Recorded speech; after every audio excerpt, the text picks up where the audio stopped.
Hello everyone, welcome to Cover 2 TV. I'm Steve Horde, this is Chris Pajak, this is Tom Jennings, and we are here with our latest show. And basically the theme of this show, we're going to go either or, would you rather, blah blah blah. You get the score by now, it's pretty self-explanatory. Each of us is going to pose the other two guys a question with two possible solutions, two possible answers, and we're going to have a little football chat around it basically. Nice. Sounds good. Sounds right. Jenno, you happy with that? Yeah. I mean, it's happening, where you know that, and Chris is always happy, so not so much. Yeah. In fact, you know, I've insulted you 4 times in 5 seconds, so you can go first. Pose me and Chris a nice little question. Go on. Alright, so for my first question, it's: would you rather have Andy Dalton as your quarterback or Josh Allen? So the question is really: would you rather an established starting quarterback is he a franchise quarterback? Is he not? He's on that borderline, or a high risk, high reward quarterback coming into the league? What would you prefer? Go on. I'd rather take the chance on someone like a Josh Allen. I think for me, you know what you get with Andy Dalton, I don't think you're getting a Super Bowl. If you can't win a Super Bowl with your quarterback, what is the point? You're just spinning your wheels. So yes, it might be a little bit of a risk to go with someone like Josh Allen, but his ceiling's so high that he can get you to the big game, and I don't think Dalton can. It's hard for me because I think it depends on who your team is. So for example, when the Bengals were good a couple of seasons ago, I think they could have won a Super Bowl with Dalton. I think they were very close. So for example, if you're a Jacksonville fan watching this, you're probably thinking, give me Andy Dalton. Give us Andy Dalton instead of Blake Bortles and we might win a Super Bowl. Whereas if you're someone like 10, 15 of the teams, you know, in the league who because, well, even more in fact, because there aren't many teams who have got a roster as good as Jacksonville's or as good as that Bengals one was, then they're probably saying we need something else from our quarterback. So I imagine if a Jags fan's watching this, they'll go, we would take Dalton all day. But if you ask, I don't know, say a Jets fan, they're probably going to say, well, Dalton's going to do absolutely nothing for us. Let's go for Josh Allen. As a rule of thumb in life, I'm a gambler anyway. That's kind of what I do. So I would always swing for the fences and go for Josh Allen. If you said you're starting a team tomorrow, say who do you want as quarterback, I would go for Allen because I'm swinging for the fences. I'm with Chris in that. I know what Dalton can get you. He's very much a guy who, if you build around him, he can just about do a job. I think there's a few of those quarterbacks. We got, like for example, we mentioned if Kirk Cousins is that, I think he's a bit better than that, but he's of that ilk where he might not necessarily win your games on his own, but he can manage them. I think I would like the quarterback, and listen, I've got one who can just win you a game, and Josh Allen might end up being that guy. If he turns out to be what Buffalo hope he is, then he'll be someone who can win games on his own. Yeah, I understand your point about Josh Allen could potentially be win games on your own, but my point's more going into it, you have no idea what he is. Whereas I know what Andy Dalton is. He's the 16th best quarterback in the league, and I think he can win a Super Bowl. Nick Foles has just won a Super Bowl. Anyone can win a Super Bowl if the talent's around them. Yeah. I think the reason why that Bengals team didn't go further, that's Marvin Lewis. You all know what I feel about Marvin Lewis. He's the worst coach in the league probably, as far as I'm concerned, in terms of longevity. And the reason why they didn't go further than that was the defense kept letting down by running off the field when the game was still going. So I think too much gets blamed on Andy Dalton that isn't actually his fault. And whereas just going into it's a complete gamble with Josh Allen. Yeah. So me personally, I'd take Andy Dalton. For me, like, just to sort of counteract it, I suppose, and not to disagree with you in any way, but I would be like, you know what, if I'm going for it and I'm a coach, having a quarterback who can win games on his own makes my job and 52 other men's job easier. Yeah. And I think to be able to win a quarterback with someone who's not top tier, literally almost everything else has to go right for you. And if you look back at the course of the last 20 years, how many non-top tier quarterbacks have actually won the big game? And the only one you can think of, right? Well, and Foles, but then they got there because of Wentz, who was amazing. Flacco was a bit rubbish, but he turned into Joe Montana in the Super Bowl run. So Eli maybe is probably the worst, I'd say, possibly. And then obviously it was Peyton Manning who wasn't. He was a. But had the experience and had everything else. He was still heady, wasn't he? Literally got big head, but he was heady in terms of he was scoring a touchdown on the first drive of every game with his pre-planned stuff, and then his defense was keeping him in it. It's really tough. If I'm building a team, I would love to be able to build a team like what Jacksonville and what Philadelphia have done, where you plug your quarterback in and you can get away with having a young lad like Carson Wentz or someone who's a bit rubbish like Blake Bortles. That's ideal. But like you said, in an era of free agency and the draft, that's so hard. Jacksonville's window is so short because although they've drafted well, it's in a couple of years' time. Like, I think next year Malik Jackson's already a free agent. They're going to have to decide when they want to pay Calais Campbell. Can they really keep Boye, and then when they have to pay Ramsey in a couple of years, their window's so short. Where if you've got Aaron Rodgers, Green Bay Super Bowl window's open every single year. It's open until the day he steps off a field. The Patriots can plug anyone out there they want, and their window's open because Tom Brady's Tom Brady. And that's the difference, is that if your team's amazing, then just by all means give me Andy Dalton. So if I'm Jacksonville, I say give me Andy Dalton. If I'm Minnesota, I'll take Andy Dalton because I think I can win. I don't think Green Bay's roster's good enough where we could win if you give me one of those quarterbacks. I think there's still weaknesses. So we need someone like Rodgers. And ultimately, and this might sound mad, if Josh Allen is absolutely as garbage as he is, I'll get a high draft pick and I'll take another swing for the fence. That's the other thing, isn't it? You know, you get someone like an Andy Dalton who's had a good season, but you haven't got there. It's not quite the same as a boom or bust, is it? If it's an outright bust, move on. Yeah. You've still got the same players, whereas there's a tendency with the coach to go, actually that quarterback was good for us last season. If we can just do a little bit better, and then all of a sudden you're 8 years in and you're like, fuck, we've just wasted so much time. The Ryan Tannehill life, isn't it? He's good enough to get you to 8 wins, and he's never going to be bad enough to get you to 2, and he's never going to be good enough to get you to 14. And so you're always picking at 10 to 12 in the draft, so it's hard to go and get yourself your replacements. Whereas Josh Allen's garbage, then you might be picking number 2 overall, 1 overall, and then you go again, I suppose. I suppose my argument is really, Thomas Meater's always said, until you've got a quarterback, the quarterback consumes you, they're looking for one. And my argument is, would you rather have a solid quarterback who you know is good enough to get you somewhere, or just keep gambling and gambling and gambling and gambling? The thing is, on these big boom and bust prospects, because we don't know that Josh Allen's going to be able to win his games. We're just projecting that's a possibility. You can have a solid quarterback. He doesn't have to be you can have him underneath Josh Allen. You know what I mean? Why couldn't you do that? Why can't you have a boom or bust guy with somebody there? There's teams around the league now. We've got that. Yeah, I'm a gambler at heart. That's just what so I think I would swing for the, like for example, if I'm on a game show and I've got $1,000, I could risk it for nothing or go for the 20 grand. I'd risk it for, you know, where other people, and I get it. It's a boom or bust thing, and I'm with you. I think if pressured, if I'm starting at absolute zero and it's my first pick of a player, I think I'd take the chance on Josh Allen, just because I think I'd go for the upside. And like I say, if it goes wrong, you kind of have to live with it. Where the issue with and Cincinnati are feeling now is that he's just good enough to get you beat. Dalton's just good enough to get you beat. So they're in quarterback purgatory. They've got a guy who's like there. And we've seen like they had 1 year where they got the roster right, 1 year where they got the line right, the receivers right, the defense right. Since then it's been so hard. There's always been something. So their offensive line last year was absolute crap. So they've tried to address it this year, but by trying to address it this year, they've had to let other people go. So now does that mean that you're weaker somewhere else? They're constantly stuck in that middling range because you've got to get it right. You've got to do what Jacksonville done and get it right now and win now. I guarantee you, unless they get a quarterback in the next couple of years, Jacksonville are going to be back to being 4-12 at some point, because these guys are all going to go. They're all going to get too old, retire, or get paid elsewhere. And to be fair, they've drafted quite well on defense, but they haven't drafted at all on the offense, have they? They haven't got much there. I think I would rather go for the guy who just, like I say, Rodgers makes Green Bay a Super Bowl contender every single year. I think there aren't many of those. There's probably about 10. And I would go for the guy who... I'm surprised with you and your team having Tom Brady that you've taken that stance. I'm really shocked, actually. I actually argue there's only 5. I argue there's only 5 quarterbacks who actually are winning games for you. I believe there's a second tier of another 5 quarterbacks who are very good, and then there's the third tier, which I put Dalton in, which is just the sound quarterbacks. And I believe that every year, when you're drafting a quarterback, you're not even drafting hoping to get one of the top 5, because that doesn't exist.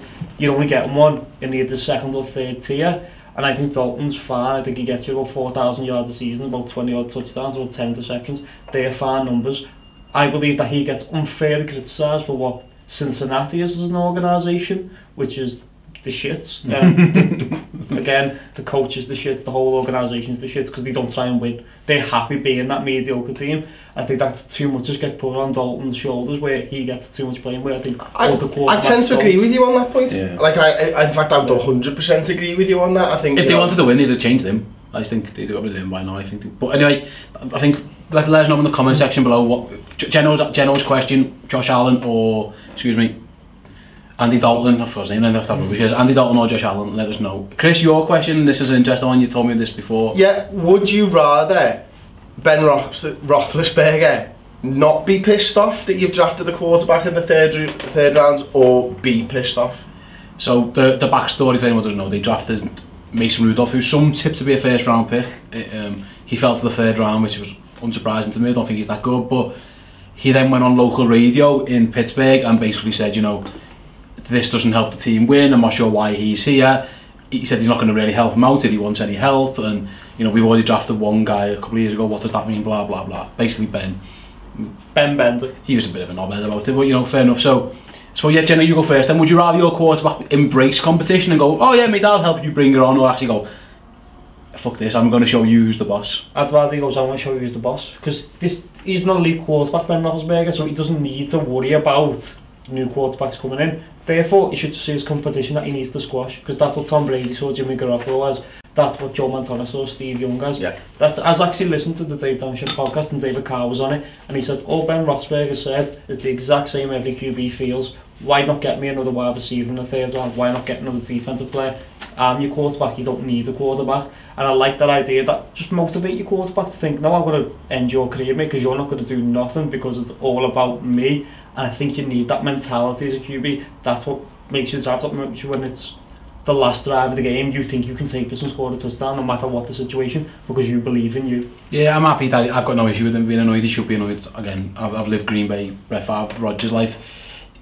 I'm not sure he should be saying this out loud in interviews and stuff, if I'm honest. Yeah, that's the problem. That's an issue, and I'm not sure you really want the guy who's your franchise, because he is. And listen, it doesn't matter who you brought in. Roethlisberger's the starter. He's one of those five he was talking about before, who's an elite level quarterback.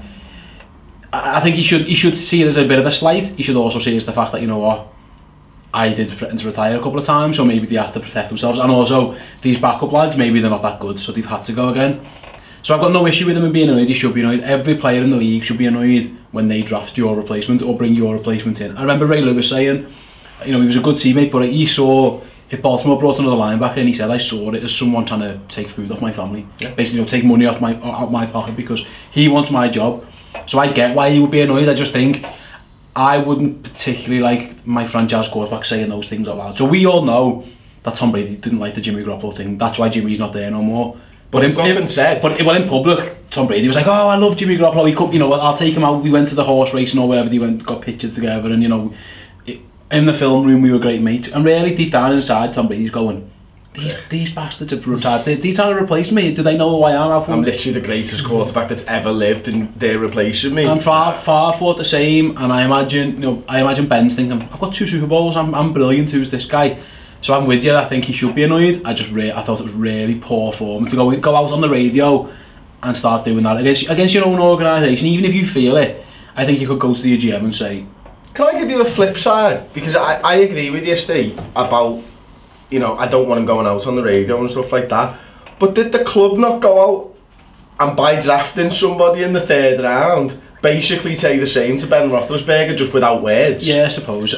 And could it be a defence mechanism? Because they've done it in public. They've not drafted someone behind closed doors and gone, yeah, well, you know, this guy's coming in through the back here. Yeah, I get you. And also, to be honest, I hate NFL interviews because they're boring.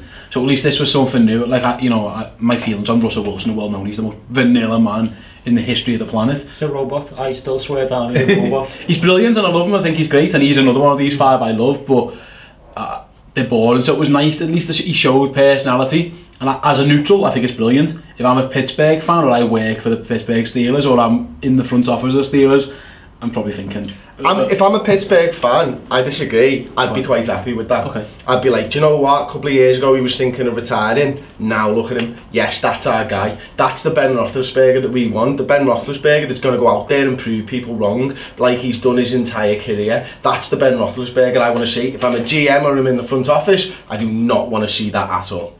Okay, my only real problem with it is this attitude that there is in Pittsburgh, because it's not just Ben Roethlisberger who keeps speaking out about the organisation. So is Le'Veon Bell, so is Antonio Brown. And there's been this little bit of a discipline issue in the Mike Tomlin era in Pittsburgh. And that's my problem with it, is it's still feeding into that which that seems to be a cause for concern. And like Joe, after the playoff loss, Ben Roethlisberger threw Todd Haley under the bus. He's now throwing the organisation under the bus because they're drafting a quarterback, not another player who can help him. That's my concern, is that people keep constantly speaking out about the Pittsburgh Steelers, and that's where I think there might be a problem. Oh, how many weapons does he want, by the way? He's got the best running back in the league. He's got the best wide receiver in the league. He's got, Juju shoot. Maybe he wanted someone for the defence. Yeah. Can I really stop? Can I stop having to score 45 points, guys? Yeah, maybe I do understand this. I understand where he's coming from. I thought it was an odd move for them to do it as well. Again, I don't think Mason Rudolph's very good. I think he's another one who you'll see in a few years.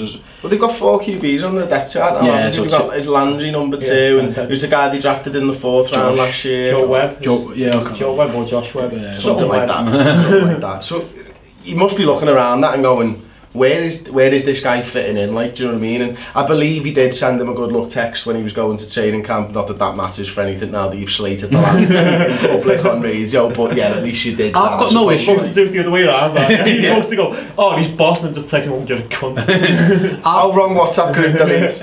I've got no issue with your quarterback like not being the most popular guy in the dressing room.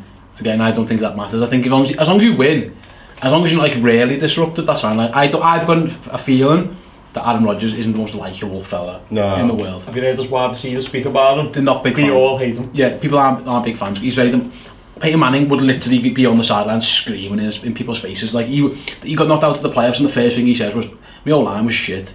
Like literally, that was the first thing he said. Bella move, but you know what? When you're that good, it's fine. So if Mason Rudolph, welcome to the NFL, pal. You know what? It's dog eat dog, mate. It is. And if you there's 4 guys in that room and they all want to be number 1. It's absolutely ruthless. I would crumble like a leaf in that situation. Except I would not want that at all, because it's too much, and you've got to get on with it. I think Landry doesn't want to be number 1. Landry's like, let me just be number 2. Keep getting a paycheck. No one know how garbage I am. I was about to say, yeah, Ryan Fitzpatrick's completely fine, just told the clipboard throughout the year. So yeah, I think we're all in agreement. We're not that bothered by him being annoyed. Maybe just how he vented the annoyance is the way we've done it. Right, my question then, and this is this goes back to your team building philosophies and stuff we mentioned earlier, but you're going into this season right now, whose roster would you want? The Dallas Cowboys or the New York Giants? And let me prefix this by saying that I chose these 2 teams because if you look at Dallas, amazing offensive line, good young rookie quarterback, coming into his 3rd year quarterback, an amazing running back. Wide receivers aren't great, catches aren't great, defence, hit and miss. The Giants, garbage offensive line. I know they've tried to address it, but it's still, John Jerry's a starter, Eric Flowers is a starter still. Old quarterback who we think is on the downslope. Saquon Barkley and Odell Beckham Jr. and Evan Ingram, who are like 3 amazing studs. On defence, you're looking at the likes of Snacks Harrison, Olivier Vernon, Janoris Jenkins, Landon Collins, who are very, very good. Aging veterans like Alex Ogletree, Eli Apple, who we don't know about. So it's like, do you want the star line with the poor weapons but the young stud quarterback, or do you want the stud receivers, skill positions, but absolute garbage offensive line first? Chris, go on. I think personally I'd be going for Dallas. And just ride Zeke into the hills. Absolutely. I think for me, you can't use your skill positions without your O-line, and you just don't get enough time. And for as unbelievable as Odell Beckham Jr. is, if Manning's going to be only throwing 15 yards because his arm's fucked, then what's the point in having him? You may as well have someone who's really quick over 15 yards and likes those type of routes. You know what I mean? And like Sterling Shepard. Or Saquon Barkley. But that's it. I mean. It was a tough decision, tougher than I thought it would be, because Saquon Barkley's going to be an absolute star, isn't he? But yeah, Manning on the down, the other quarterback on the up. That's probably what kind of tilted it for me. I'd actually rather have the Giants. I think the Giants got a better roster. I think the problem is the QB. That's the issue. So even going into that, if you could change that QB, I think the Giants are a playoff team.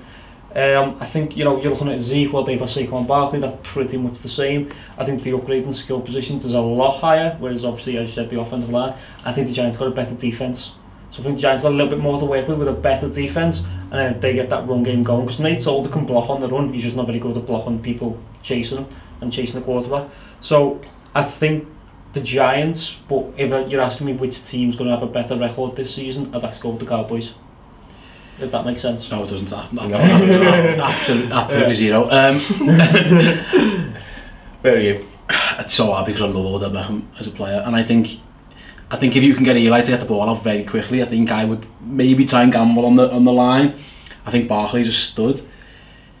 Ultimately, are you ruining Odell Beckham's chances with, like, well, are you increasing his chances of injury if you're trying to get the ball out that quick? Absolutely, but I don't think there's anyone better in the league than on slants than Odell. I think if you get Odell the ball on a slant, he can score a touchdown from anywhere. I think he's in that elite level. Him and Antonio Brown are the two that you just think get the ball in the hands. I think Evan Ingram's really good as well, the tight end, and you know, Dallas no longer has a tight end. Jason Witten's a commentator now, so he's gone. He wasn't doing much anyway, to be fair. Dez has gone, which I don't think's the downgrade, but Alan Hearns, Cole Beasley, Tavon Austin, they're not great, like. Poor Dak. I mean, I feel sorry for Dak. He's got nothing there. So I think I'd go New York. And again, the issue with New York was that last season they felt a bit. You know, Janoris Jenkins was getting suspended. Eli Apple, who knows what happened to him? You know, he needs to spend less time chatting and more time actually playing. Get his mum off the telly every 10 minutes and start playing a bit. But then I think Snacks Harrison's really, really good. I think Olivia Vernon can be good. And I look at the Dallas defence. DeMarcus Lawrence, is he suspended again? He's usually suspended, so it's due if he's not.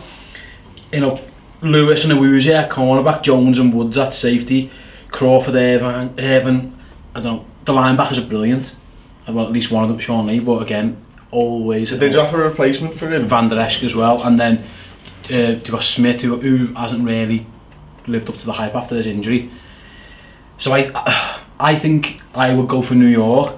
But again, Eli worries me, and the right side of that line. All I would be doing, I'd just be lining Odell up on the left all game and just hoping that Nate Solder and it's a Will Hernandez, the new guard they're going to get, and just hope that maybe you can do something there. And I think Barkley is a better prospect coming out than Zeke was. Now listen, Zeke's unbelievable. He's absolutely unbelievable. Like everything, pass catching, running, blocking, he's fantastic.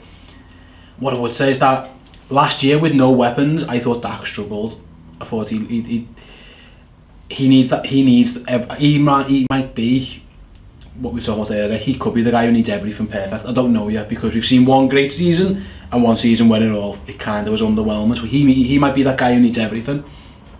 I think Eli is on the way down. I do, but I think he's never going to be his brother in terms of what he is at the line, and it's unfair to judge them just because they've got the same surname.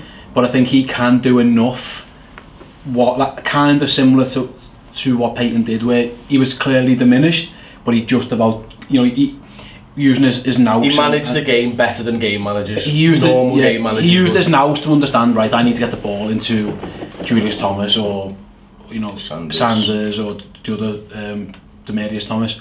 I think I would trust Beckham, Barkley, Ingram, Shepard, and then a bit of defense. So I think it's risk reward, isn't it? Because I think Dallas are always going to be in games because they've got that running game. So they should be able to control the clock, and they should be able to milk the clock, and they should be able to run it because, you know, Smith, Collins, Frederick Martin that's 4 of the 5. I imagine it's going to be Fleming who plays on the right.